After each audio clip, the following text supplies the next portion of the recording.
All right, so listen, whether you're thinking about buying a condo, selling a condo, you're a listing agent, you're a buyer's agent, or even serve on your condo's association board, this video could save you weeks of frustrations and potentially thousands of dollars. Okay, on August 3rd, 2026, just a few days ago. That was my birthday. It was your birthday. Some major leading changes quietly went into effect that affect condominiums across the country, including right here in coastal Volusia County.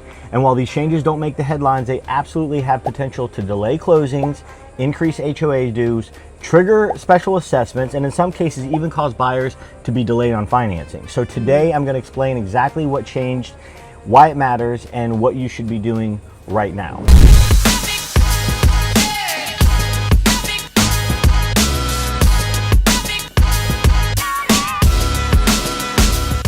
Hey there, if you're new to the channel and you want to learn everything there is to know about living in New Smyrna Beach and surrounding areas like Palm Coast, Ormond Beach, Daytona Beach Shores, Ponce Inlet, Port Orange, or Edgewater, then you've come to the right place. My name is Matt Ecoff. I'm a local real estate expert. This is my beautiful wife, Rachel Ecoff. She's also a local real estate expert. We're here to share everything from the best neighborhoods to the hottest spots around town. Listen, we cover everything from school zones to flood zones.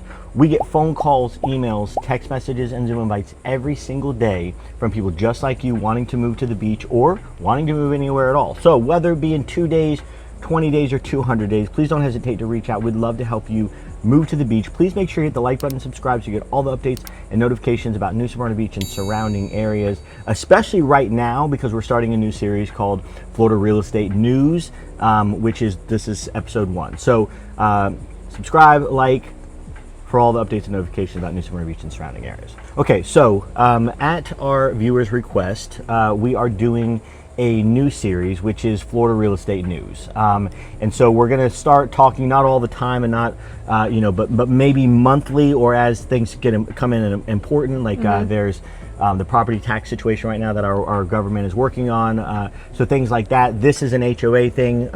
So we're gonna do a new series called Real Estate News. Okay. And so they're going to be things like this, and a lot of this is just going to be talking things out, and as we each have questions about stuff, we should ask each other because this is likely questions that buyers and sellers are going to have as well. Right, and if you have questions, please comment them below and we will do our best to absolutely get I do right not back claim to know everything for sure. I mean, I know a lot of things, but I don't know everything. So if there's a question that I don't answer, then reach out. All right, so section 1 is why did this happen? Okay, first, why are they changing the rules again, it seems like, with HOAs? It really comes down to one single word, especially with condos, and that word is risk.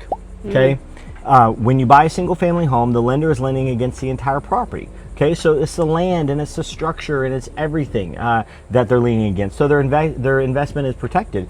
But when you're buying a condo, you're really only buying what's inside the unit. The roof, the exterior walls, the parking lot, the elevators, the pool, the clubhouse, those things are part of the condominium association. They're not part of what the bank is leaning against if they have to. So risk is the number one thing why this is all happening. So lenders aren't just evaluating you anymore. Now they're evaluating the financial health of the entire association. Okay, so that's why these changes just a couple days ago have come into effect. So this is specifically with condos, again, selling, buying, selling agent, buying agent, and if you're on an HOA board and you haven't even heard about this, this is brand new news. All right, so section 2 is change number 1. Okay, so weird, section 2, change number 1. Okay. Higher reserve requirements. Okay. Previously, most associations needed to reserve around 10% of their annual budget. That's about what everybody kept in, about 10%. Now, that is jumping, federally, that's jumping to 15%. Federally, it's jumping to 15%. So at first glance, 5% doesn't sound like it's that much, honestly, but larger communities, this could mean tens and even hundreds of thousands of dollars every single year. Out of your pocket. Yes, that's what I was going to say. Where do you think this money is coming from? This is usually one of two places, and both of them affect you. So either one, it's coming from higher monthly HOA fees, or it's coming from special assessments. Either way, the owners are paying for that. The association is not. Really something to look out for. I am a big fan of condos right now. We are in August of 2026. I'm a big fan because of all these rules that are changing, especially with the Sears and the milestone reports because of the Miami collapse. Condo prices have come way, way, way down, and I think we're at the bottom of the threshold. But this is something to watch out for, especially with these new changes. Okay, so section 3, change number 2, full reviews required now. Okay, this is probably the biggest change of all of them. The limited review options are gone. All right, so no limited review anymore, which means that every financed condo purchase now requires a much deeper review of the association. I personally like that.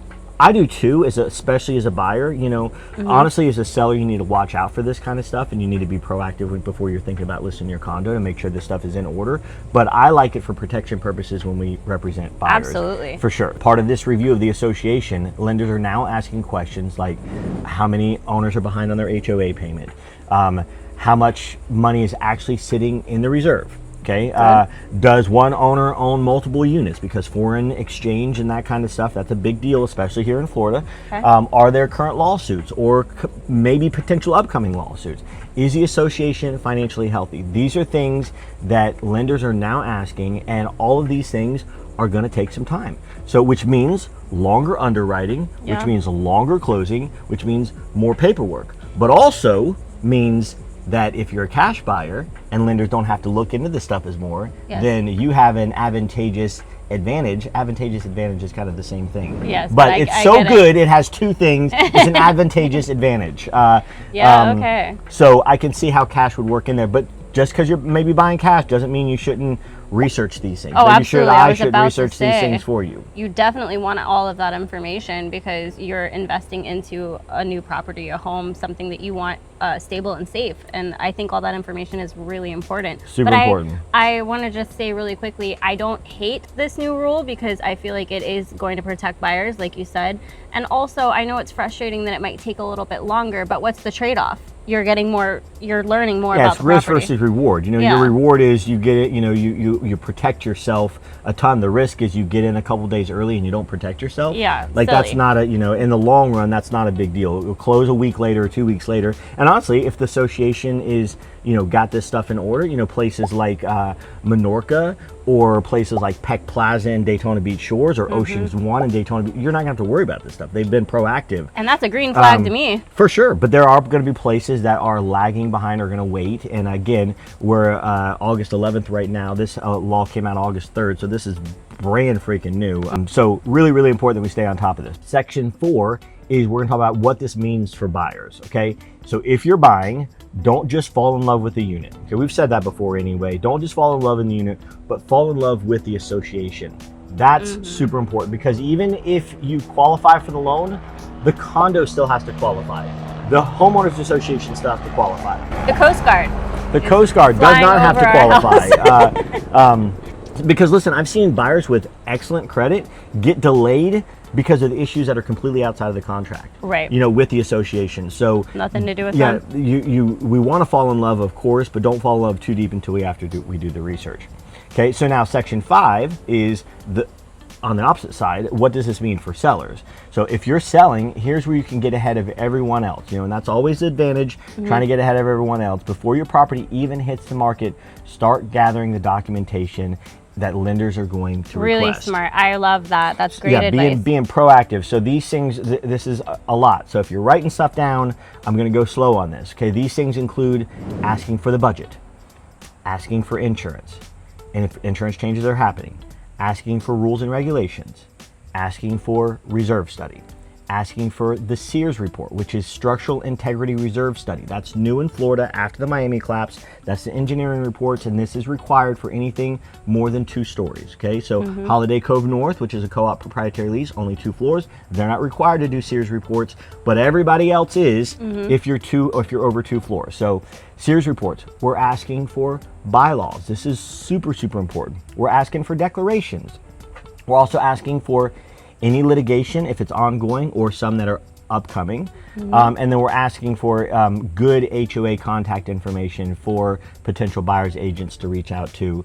Have this stuff readily available, being proactive, ready always wins in these kind of cases. And this is just gonna help that process move that much quicker for you as a seller. 100%. And having these ready up front can save valuable time once you're under contract. Absolutely. You know, so because once you're under contract, then it's like, all right, game on. Game on, like, let's it's time go. to get this thing going. Yes. Section 6. Oh, that was nice. Good practicing. Section 6. What's section 6? Sex. Section 6. This is not that. Oh my. That's another channel for that available. No, there's not. Well, not on our channel, but you know, I'm sure there's another channel. Okay, Doesn't involve me. Section 6, not Section 6. Section 6. What this means for homeowner association boards, okay, HOA boards. So listen, if you're serving on a condo board, and God bless you, this is probably your wake-up call. Okay, associations that aren't properly funding reserves or keeping good records may begin seeing more financial challenges. I mean, they're already seeing challenges as it is, but maybe even see more if you're not up on this stuff. So, and fewer financeable buyers generally means a smaller buyer pool, right? I mean, if you have cash, like if you have a co-op, that eliminates a lot of people because that's only a cash purchase, you know? If you have a non-warrantable condominium complex, we've done videos on this, then you know, you need special financing and those rates are different. So if you want to refer back to one of those videos, we have a video that talks about all the different condo types there are here in New Smyrna Beach and coastal Volusia County. So but fewer financeable buyers generally means a smaller buyer pool, which isn't good for the association because they, you know, they work for the people that live there. So, and like I said, no association wants to rely on cash buyers only. So make sure you have this stuff in order if you are a HOA board member. All right, so let's localize this whole thing. Okay, here in coastal Volusia County, we have incredible condo communities, right? Oh, in New yeah. Smyrna Beach, Daytona Beach Shores is amazing. Ponce Inlet has some really great stuff, and Ormond Beach has some really great stuff. Honestly, if I had to rate them in order, I'd say Daytona Beach Shores has the best options. New Smyrna Beach is second. Ponce Inlet is third, and Ormond Beach is fourth. You don't find a lot of condos in Port Orange. You don't find a lot of condos in Palm Coast, and you don't find a lot of condos in Edgewater. You don't find any condos in Edgewater. So these are only for some specific cities. But these new requirements have the potential to impact all of the areas that we cover that have these condos. So this is why preparation matters more than ever. Should you avoid condos altogether? Absolutely not. Absolutely not. I personally love condos for many buyers. Again, with all the SEER reports and engineering reports and milestones that were required, you know, those special assessments are pretty much done as of last year, and the condo market there is heavy in inventory, which means prices are low. So again, I personally love condos for buyers right now. They're fantastic second homes, they're great investment properties, and they're low maintenance living, which everybody likes. But today's buyers need to understand that purchasing a condo isn't just about the unit anymore. It's about the financial health of the entire community and association. So if you're thinking about buying or selling a condo anywhere in coastal Volusia County, we'd be happy to walk you through the process and help you avoid any surprises. People love surprises for anniversaries and birthdays. They do not like surprises not when buying buying real estate. So listen, if you found this video helpful, hit the like button, subscribe, send it to somebody that you think might, you know, find it advantageously advantage for them. But listen, we get phone calls, emails, text messages, Zoom invites every day from people just like you. And I say that, but it really is true. Every single day we get phone calls, emails, text messages, Zoom invites from people just like you wanting to move to the beach or coastal Volusia County. So listen, whether it is in 2 days or 20 days or 200 days, please don't hesitate to reach out. We'd love to help you move to the beach. Also, please make sure you hit the like button, subscribe so you get all the updates and notifications about New Smyrna Beach and surrounding areas. Thanks for joining us on our first video on... Yeah, this is exciting. I can't wait to share more relevant news in real estate. Yeah, real estate news series. I think this is going to be a new thing. Hey, this was what they asked for. So if you want anything else... Well, here it is. Yeah, if you want anything else, let us know in the recommendations because it is hard coming up with content. This is not an easy thing, and this is not easy to do on a weekly basis where we film and we take this time off and we edit and all that kind of stuff. So, but we do love it, and it is fun, and we love to... And we're doing it for you. So So if it's something that you want to hear, we want to know. We want to know about it. So thanks. We'll see you on the next one. Bye.